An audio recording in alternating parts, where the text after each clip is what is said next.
There were scenes of violence in central London today after demonstrators clashed with police in a day of unrest condemned by the Prime Minister and the Home Secretary. Groups, including some far-right activists, had gathered in the capital, saying they were protecting statues from anti-racism protesters. Violence erupted and officers were attacked with bottles, smoke grenades and flares. 6 police officers were injured and more than 100 people arrested. Well, Boris Johnson described it as racist thuggery and said that individuals attacking the police would be met with the full force of the law.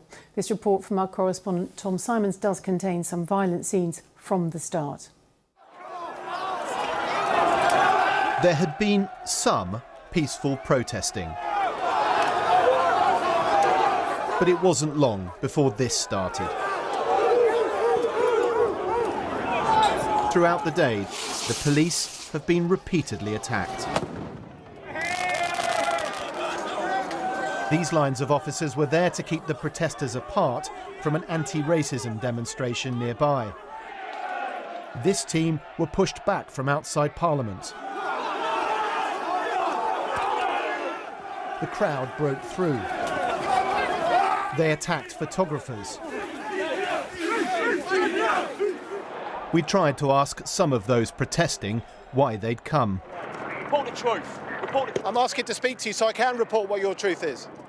It's quite hard for us to ask these protesters what their demands are. We have faced threats today. They are from a variety of backgrounds. There are people from far-right activism here. There are organised football supporters groups.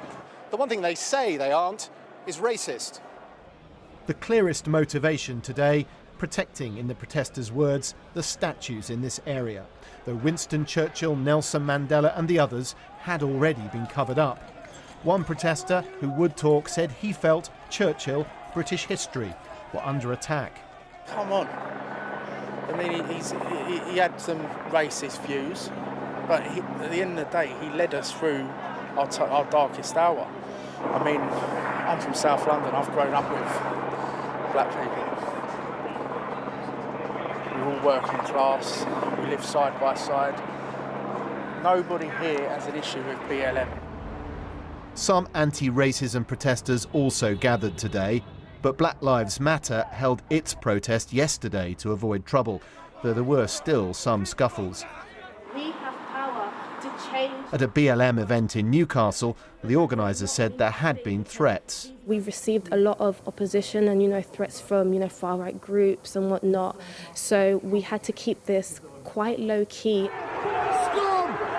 And elsewhere in the city, the tension was clear on the streets, but nothing to compare with London. Including scenes like this, police are investigating. The memorial is to PC Keith Palmer, murdered there in a terror attack in 2017. The Prime Minister tweeted, "Racist thuggery has no place on our streets." He said these marches had been subverted by violence. This from the Home Secretary. The individuals that are basically putting the safety of our police officers and the safety of the public at risk will expect to face the full force of the law. It went on and on. Waterloo Station this evening. A massive police operation's been needed to restore order. 100 arrests, another 6 officers injured, protesters too, including this man carried to safety.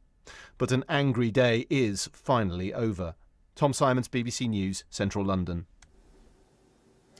Well, our political correspondent in Watson, as you can see, joins us now. Tonight, the Prime Minister making it very clear who he thought was responsible for the violence.